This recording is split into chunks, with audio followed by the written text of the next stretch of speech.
Assalamualaikum warahmatullahi wabarakatuh.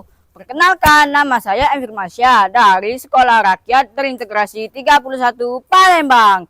Di sini saya akan menceritakan tentang Timun Mas, dongeng dari Jawa Tengah. Saya ambil dari buku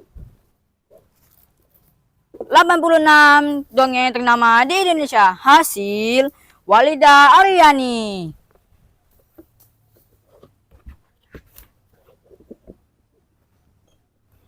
Selamat mendengarkan. Di sebuah pepohonan di Jawa Tengah, hiduplah seorang perempuan tua yang bernama Mbok Sirni. Mbok Sirni ingin mempunyai seorang anak. Sampai-sampai Mbok Sirni berdoa agar Tuhan mengabulkannya. Tanpa Mbok Sirni sadari, ada raksasa yang mengintip dari pepohonan. Raksasa itu sering mengintip Mbok Sirni di balik pepohonan. Sampai suatu hari, Mbok Sirni pergi ke hutan untuk berjalan-jalan. Sampai suatu raksasa itu datang dan menanyakan Mbok Sirni, "Wahai manusia tua, kau bisa mendapatkan anak, tetapi dengan satu syarat. Jika anak itu sudah berumuran 17 tahun, kau harus mengembalikannya ke aku untuk aku santap." Saking Mbok Sirni ingin mempunyai anak, Mbok Sirni menyetujuinya. Baiklah, aku setuju. Ini, tanamlah biji mentimun ini. Nanti kamu akan mendapatkan seorang anak di dalam buahnya. Raksasa itu pergi.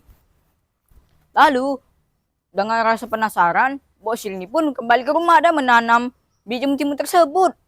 Sampai suatu hari, Mbok Sirni sangat kaget. Wah, ternyata pohon mentimun yang Mbok Sirni tanam kemarin tumbuh menjadi pohon mentimun sangat besar yang berlebat. Mbok Sirni pun mengambil satu dan membawanya ke rumah. Lalu dibelahnya. Alangkah terkejutnya, Mbok Sirni mendapatkan seorang bayi perempuan di dalamnya. Mbok Sirni pun sangat gembira. Mbok Sirni memberi nama bayi itu Timun Mas. Lahirlah Timun Mas dengan Mbok Sirni. Timun Mas pun berusia 6 tahun. Nah, raksasa itu datang lagi ke rumah Mbok Sirni untuk menagih janji. "Mbok Sirni, mana janji yang kau berikan kepadaku?" Mbok Sirni pun kaget karena raksasa itu datang ke rumahnya. Mbok Sirni pun berkata, "Wahai raksasa, datanglah 2 tahun lagi agar Timun Mas bisa tumbuh lebih baik. Sedangkan nanti dia bisa menyusahkanmu." Raksasa pun dengan rasa penasaran lalu menyetujuinya.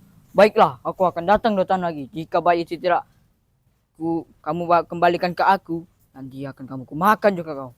Raksasa pergi kembali ke hutan. Timun Mas melihat dari rumah jendela dan Timun Mas sangat ketakutan supaya Timun Mas tidak ditangkap itu sama si raksasa tadi. Timun Mas itu untuk sembunyi di rumahnya. Nah, sampai suatu hari Mbok Sirni tidur di malam hari. Nah, di dalam mimpinya Mbok Sirni didatangi seorang laki-laki tua yang memakai baju serba putih, pakai penutup kepala yang putih. Laki-laki itu memberikan sebuah kotak yang berisi ada biji mentimun, garam, sama ada jarum, terasi, dan garam ajaib. Seketika Mbok Sirni terbangun dari tidurnya dan kaget. "Duh Gusti, mimpi apa aku tadi?" Nah, pada pagi itu Mbok Sirni terkejut. Tiba-tiba ada sebuah kotak di tempat tidurnya. Mbok Sirni kaget. "Duh, kok bisa-bisa ada kotak di sini loh?" Dengan rasa penasaran, Mbok Sirni membuka kotak tersebut yang berisi ada terasi, biji mentimun, jarum, dan garam. Sampai 2 tahun sudah berlalu. Dan Timun Mas menjadi gadis yang sangat cantik jelita, rambutnya hitam emas. 2 tahun sudah berlalu, tiba-tiba Bok Silni melihat raksasa ingin ke rumahnya. Bok Silni pun terkejut dan ingin menggagalkan rencana raksasa tersebut. Sehingga Bok Silni menyuruh Timun Mas untuk kabur dari melewat pintu belakang. Dan seketika sebelum Timun Mas kabur dari pintu belakang, Bok Silni tidak lupa memberikan 4 bungkusan ajaib. 4 kantong ajaib. Ini Dok, bawalah 4 bungkusan ini dan agar kamu bisa selamat. Timun Mas berlari. Dan raksasa tadi melihat Timun Mas yang sedang lari. Tiba-tiba raksasa itu bicara, "Hei Timun Mas, jangan lari." Timun Mas melihat ke belakang dan terus lari. Seketika Timun Mas melempar 1 buntalan yang berisi biji mentimun dan dilempar. Seketika hutan tadi menjadi pohon mentimun yang sangat lebat sehingga raksasa pun terhalang. Sementara raksasa makan mentimun itu dengan lahap. Timun Mas lanjut lari.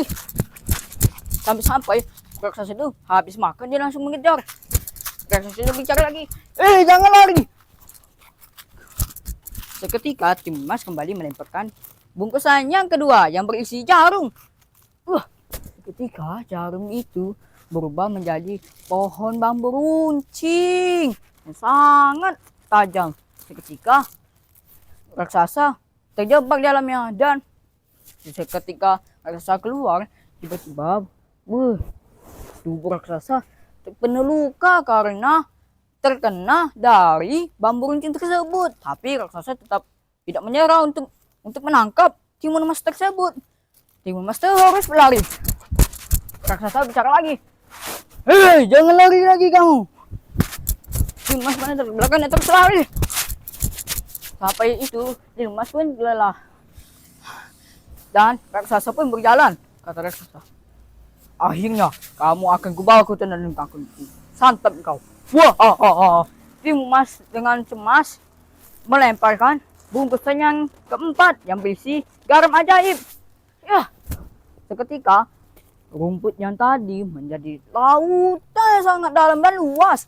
Seketika raksasa tadi mencoba berenang untuk mengejar Timun Mas. Merasa nyawa Timun Mas terancam, Timun Mas kembali melemparkan bungkusan yang terakhir yang berisi terasi. Seketika laut yang tadi menjadi laut yang sangat dalam.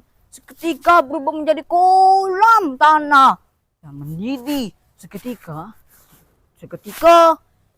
itu raksasa tersebut tenggelam di dalamnya dan tewas. Raksasa pun berteriak, tolong!" Dan Timun Mas pun merasa lega dan lari ke rumah. Alangkah terkejutnya Bok Silni melihat Timun Mas. "Dok, kamu selamat." Dan mereka berdua hidup bahagia selamanya. Nah, teman-teman, dari cerita ini kita bisa dapat pesan moral. Pesan moral tersebut ialah jangan pernah putus asa karena kejahatan bisa kalah dengan kebaikan. Terima kasih. Assalamualaikum warahmatullahi wabarakatuh. Sampai jumpa teman-teman dan Dewan Juri. Dadah.